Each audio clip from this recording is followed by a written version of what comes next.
Would you champion and support legislation for elected officials to become half-time legislators and half-time business people, and why?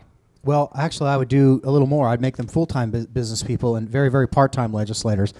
This is a great example where my opponent, who's not here, and I disagree. I support a part-time legislature. It will be the first bill I introduce. Here's why. Today, Sacramento spends 9 months out of the year up in politicians, they spend 9 months out of the year, about 3 months down here. I would rather have it the opposite. And somebody asked me that in a forum. We were at a Starbucks forum, and they said, well, why do you think that's such a great idea? And the reason I think it's a great idea is because I said to the lady, I'm sitting here in Starbucks with you, hearing your opinion, and not hearing the vast amounts of special interests that surround Sacramento. So I support a part-time legislature. I think it's a great idea. The legislature does most of their work between June and August anyways. Right now, they're up there goofing off. Thank you. Mr. Monica? Than part-time. There's full-time legislators in Sacramento for the last 10 years are accomplishing nothing, and they're full-time. A good time for me to mention the fact that in all my literature, I'm a retired educator. We make a decent living, but not a whole lot more than that. I would donate back, and this relates, Ken, that's why I mentioned it. I would donate back 50% of my salary for the economic recovery in Riverside County for the 4 years I serve in that seat. The bottom line is we need to have incentives and training for all legislatures, not only in business, but very few legislators have an educational understanding of what's happening with 40% of the budget in California.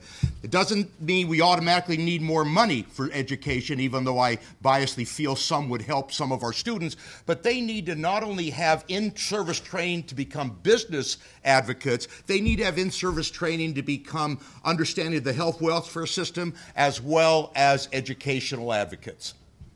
Very good, thank you. The fourth question will be for Mr. Blake and Mr. Peters. I will answer first. This also came off the web. If you are elected to the Senate, whose funding would you cut first and why? Health care to children, education funding, state incentives to attract small businesses. That's a fun question, huh? They love those. But anyway, I have honesty and I have integrity, and I'll answer the question straight out. I think it's foolish for us to be cutting funds to K through 12 education, and we're losing teachers, and we're putting people out on the street. We have 15% unemployment right now, and if you're reading the paper, we're losing 150 teachers in Moreno Valley, 100 in Temecula. And at the same time, we're paying people welfare to stay and not work. And we're paying food stamps for a certain amount of money. So I looked at the pie chart for our state budget, and about a quarter of it, 25%, is going to health and human services. That is where the cuts need to be made. Think about this for a second. I don't know if I can, well, I can't answer in 15 seconds, but. All right, thank you. Mr. Blake. I never want to say anything, elected or not, that I can't stand behind and I can't consider 100% honest. And I cannot honestly say which are the top cutting priorities until I sit down with that budget and read it, and I have not yet. I do know that when we were faced with 18% cuts in our public school system, I sat down with my 4 colleagues, and the 5 of us of different parties were commended by the county superintendent of schools as having done the best job balancing the budget, and Palm Springs Unified is in the best fiscal health in Riverside County. I want to take that skill to Sacramento, and when I see that budget, then I'll call you and tell you where we're going to cut it.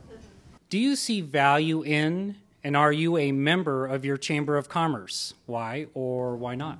Yes, I was an individual member of the Palm Desert Chamber, and when I came on the school board, I convinced the board to recognize the immense priority of being in a chamber. So we are now, we were the first agency in the Coachella Valley to join the chamber as a school board. And others have followed since that. The chamber is really the hub of what happens in the business community. Take out small businesses, we have nothing going in this state, let alone your region, Corona, Norco. It just doesn't happen. The incentives you need to have, leaving the people, we're losing 500,000 residents annually. 500,000 residents annually leave this state, and a good number of those are small business people who have no reason to stay. They hire somebody, they just pay more welfare and more workman's comp. How about some relief, some budgetary relief, tax relief of some kind if a business person hires even one employee? So in the long run, it's an efficient way to have more money coming into the state because that employee is going to spend more. Thank you. Mr. Blake? I absolutely advocate for chambers of commerce, and I belong to a few in the Coachella Valley. I own a small business. I am the director of a nonprofit arts group. Sometimes I can't tell the profit from the nonprofit these days, frankly. And as you know, I'm in public education. I think any time citizens with a common bond come together for the betterment of their community, the community has to improve. And so that's why I commend all of you for being here today, and I have always been a supporter of chambers and similar civic service groups. Thank you. This is question number 6, and it will be answered by Mr. Bogue and Mr. Peters, and Mr. Peters will answer first. Please list your top 3 areas you will influence to positively help Corona businesses, Corona and Norco businesses. Well, I always get the first good ones. First thing, as I said before, is the balancing the state budget. The budget needs to be balanced on time so everyone knows how much money's there. My proposals would be to have a 2% sales tax rebate for all business. Right now, each business on a monthly, I'll wait for applause ever, all the time, anytime. Right now, each business is all you probably know. You have to make your payments every month to the state, to Sacramento, for your sales tax. Well, I think to help our economy right now is everyone should get would be a 25% bonus.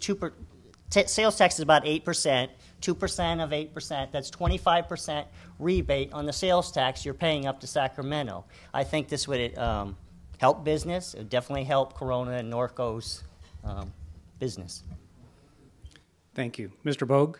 Thanks. There's more than 3. First, I'll protect your local government funds. Sacramento has been stealing your funds. And when they do that, they lay off police officers, they can't fix your roads, and they can't do the things, quite frankly, that the City Council of Corona Norco needs to do. That's number 1. Second, I'll eliminate bad government. I could talk about it all day. We have a lot of people in fighting for California jobs. The problem is they live in Utah, they live in Nevada. We need to fight for the jobs. I could talk all day about the California Air Resources Board. I'm in the construction industry. They make it difficult for me to go out and provide food or provide jobs for the 70 people that work for me. And 3, I lower your taxes. Like we did back in 2003 when we actually turned the state around, we lowered taxes, and the economic entrepreneurs of this state responded by actually increasing tax revenue into the state of California. I'll do those 3 things and more. Thank you. We have a 7th question. It's from the web, and all 4 candidates are going to answer this. And we're going to go in order of Mr. Bogue, Mr. Blake, Mr. Peters, and then Mr. Monica. So Mr. Bogue will answer first. In order of priority, the top 3, where should we cut government spending to balance the budget? Mr. Bogue. Let me tell you first where I won't cut it. I won't cut it in the area of public safety. Criminals do not take furloughs. It's government's number 1 function. So I think we have to make sure that we are protecting the public. As a businessman, if people are out stealing my equipment, I can't go out and produce and create jobs. That's number 2. There's tons of waste. We provide a lot of services for, quite frankly, people who aren't allowed to be here. So illegal immigration costs us about $10 billion a year. I'd look to there. I'd look to make sure we help people get home where they belong and not people who come and violate the sovereign laws of the United States of America. And then I'd look for government efficiencies, right? Everything's on the table as far as I'm concerned. But in our business, we use technology to improve our efficiencies. 10 years ago, we were pouring concrete with 10 folks. Now we use laser screeds and GPS. The state of California doesn't employ its technology very well.